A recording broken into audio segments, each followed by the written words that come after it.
شفتوا الناس دي عملت ايه؟ تعال احكي لكم اللي حصل بالتفصيل. بداية كده كنت قاعدة على الفيسبوك بعمل سكرول كده بين الفيديوهات وبعضها لحد ما ظهر قدامي الفيديو ده.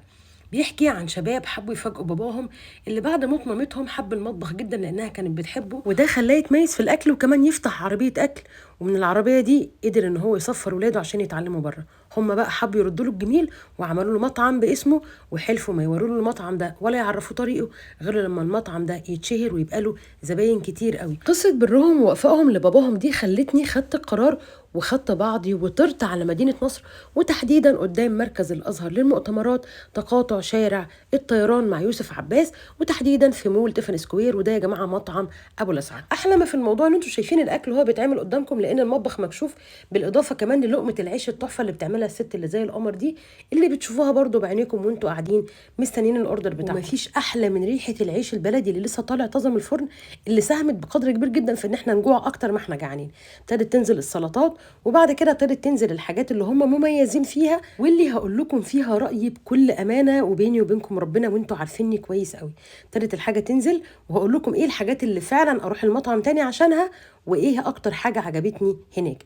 نزلت كل الحاجات اللي احنا كنا طالبينها، وطبعا ما نسيناش الملوخيه، عشان الملوخيه دي خلي بالكم بتبقى هي اكتر حاجه بتظهر المطعم ده كويس ولا لا. نزل كل حاجه سواء السلطات او العيش او الملوخيه. واول حاجه بدانا بيها الكفته والطرب، وبصراحه يا جماعه التتبيله وتوازن نسبه الدهون مع اللحمه كانت مثاليه جدا.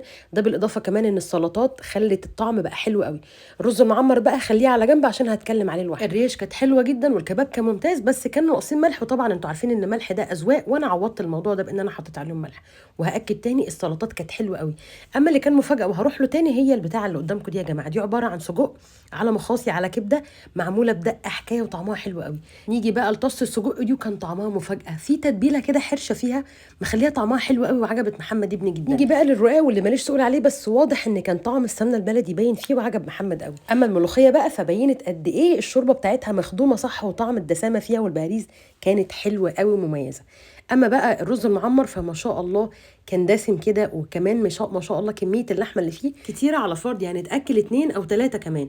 اما بقى السلطات فكانت بصراحه حلوه جدا، سواء الطحينه او البابا غنوج او حتى الطماطم المخلله. التجربه في المجمل حلوه جدا، وانتوا عارفين ان انا ما بعرفش اجامل خالص. عايزه اقول لكم انا التجربه الانسانيه دي هي الوحيده اللي حركتني من بيتي وخلتني اروح واجرب لكم المكان ده. وفعلا نفسي الولاد دول يفرحوا باباهم، ان هم يفاجئوه ان المكان فعلا اشتغل وبقى له زباين، وبقوا في ناس كتير جدا يجوا عشان ياكلوا من اكله.